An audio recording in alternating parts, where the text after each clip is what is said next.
My sister attempted to claim the entire inheritance and accused me in court. My parents supported her side. Moments later, a man entered the room and their faces turned pale. I watched from the cold, polished bench as my sister smiled, smug and untouchable, while the judge read her allegations like sacred scripture. My own voice felt swallowed by the marble walls. My parents' eyes avoided mine, shining with quiet complicity. Every whispered accusation echoed like a drum in my chest. Papers shuffled, pens scratched, but nothing could drown out the pulse of betrayal. The room smelled faintly of leather and despair, a scent I would never forget. My sister's laughter was soft, venomous, an unearned victory. And then the door opened. A man I had never seen before stepped in. His presence was quiet, deliberate, like a shadow moving against the sun. In an instant, my parents' faces drained of color, their composure fracturing. Silence stretched, thick and absolute, before the first gasp broke it. This was the moment the tide turned, and I had already waited long enough. I had always been the quiet one, the invisible child in the bright chaos of my family. My sister thrived on attention. Every room she entered seemed to bend toward her, every word I spoke fading into the background.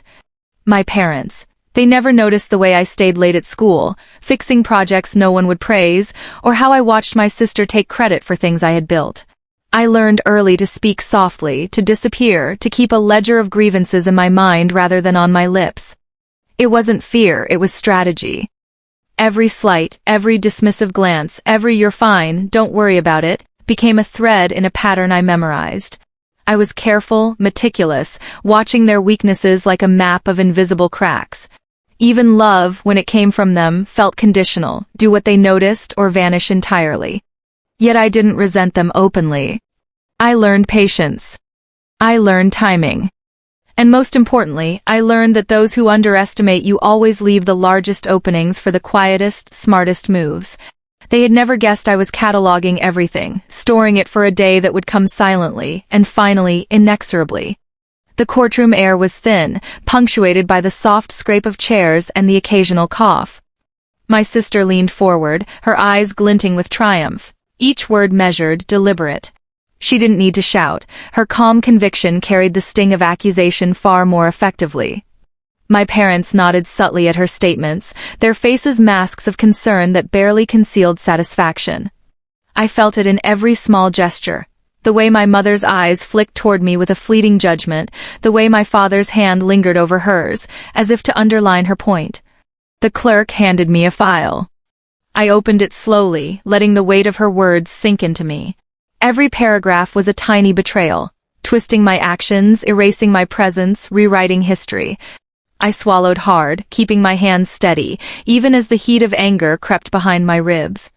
When my sister paused, glancing at our parents for approval, I met her eyes for a heartbeat, silent, unblinking.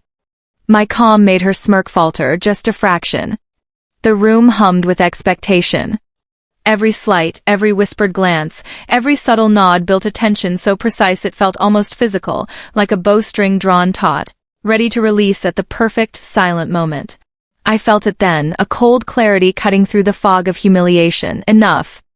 Years of being overlooked, erased, and dismissed crystallized into a single, precise thought. I had waited for the perfect moment, and it had arrived, not with shouting, not with confrontation, but quietly, invisibly.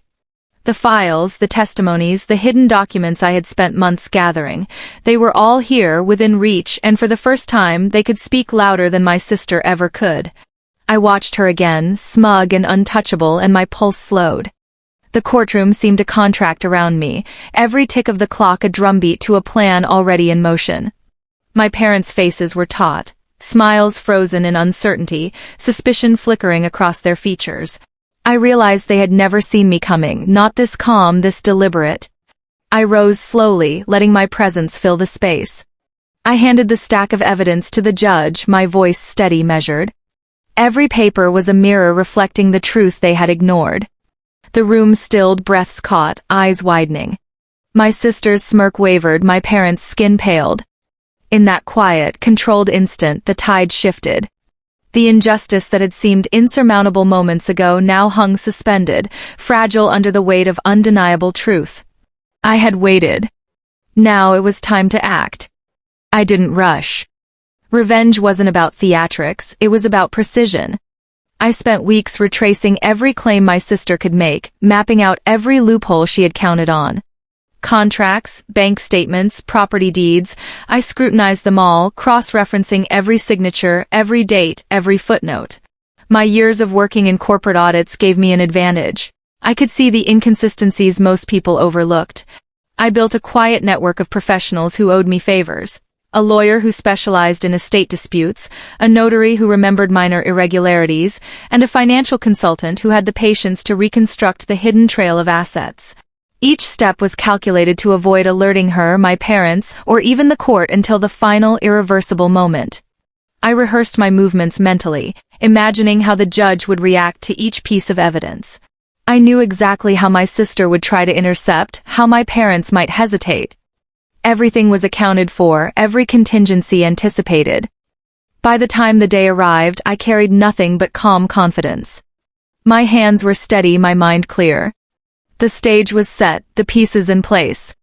All that remained was to let the meticulously orchestrated truth speak, quietly but devastatingly, louder than any accusation she had ever made. The courtroom was hushed, the air thick with anticipation I could almost taste. I placed the neatly stacked files on the judge's bench, my hands calm, deliberate. Each folder was a small hammer, quietly striking at the facade my sister had built. I spoke in measured tones, letting facts replace fury. Every chart, every bank statement, every notarized note landed like a stone in a still pond, rippling outward to expose the hidden truth. I watched her face tighten, a twitch in her jaw betraying panic. My parents shifted in their seats, eyes darting between her and the evidence, recognition dawning too late. The judge leaned forward, fingers tracing the edges of the documents, absorbing the weight of the meticulously organized proof. The silence stretched, broken only by the subtle scratch of a pen marking a page. No shouting. No dramatics. Just precision. My sister's smug smile cracked, then disappeared entirely. My parents' shoulders slumped, their loyalty evaporating under the quiet authority of truth. By the time the gavel hit, the reversal was complete. The inheritance, the accusations, the long years of being dismissed, it all tilted irrevocably in my favor. I didn't celebrate aloud. I simply exhaled, letting the stillness speak for me, savoring the satisfying inevitability of a carefully executed plan finally realized. The courtroom emptied slowly, whispers trailing behind like faint echoes of shock.